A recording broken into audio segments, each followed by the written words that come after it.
Raihan class 4-এ পড়ে। এবারের কোরবানির ঈদ নিয়েও সে খুব উত্তেজিত ছিল। সে প্রতিদিন বাবাকে জিজ্ঞাসা করে, আমাদের গরু কবে আসবে? অবশেষে কোরবানি ঈদের 3 দিন আগে একটা বড় গরু এলো। গরুটার গায়ে লালচে কালো দাগ। রায়হান গরুর নাম দিল সুপার হিরো। সারাদিন সে সুপার হিরোর সঙ্গে সময় কাটায়, গরুটাকে খাওয়ায়, পানি দেয়, এমনকি ব্রাশ দিয়ে তার গাও পরিষ্কার করে দেয়। ঈদের আগের রাত সবাই ব্যস্ত ঈদের প্রস্তুতি নিয়ে, কিন্তু রায়হান চুপচাপ। মা জিজ্ঞাসা করলেন, রায়হান তোমার মন খারাপ কেন? রায়হান বলল, মা সুপার হিরোকে আমি অনেক ভালোবেসে ফেলেছি, ওকে কোরবানি দিতে ইচ্ছা করছে না।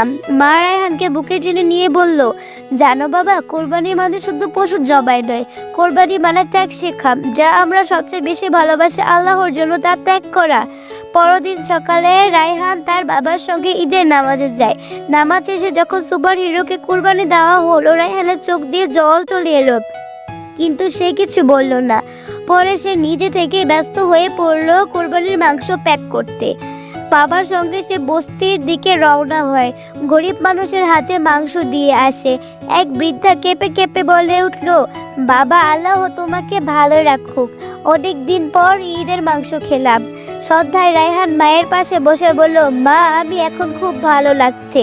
আমি বুঝতে পারছি সুপার হিরো তো শুধু আমার না, সে সবার জন্যই হিরো ছিল। মা হেসে বললেন, এই হলো কোরবানির শিক্ষা, ত্যাগ, ভালোবাসা আর শেয়ার করা। গল্পটা ছোটদের শেখায় ভালোবাসা মানেই ধরে রাখা না, কখনো কখনো ছেড়ে দেওয়াতেই থাকে সবচেয়ে বড় উপহার।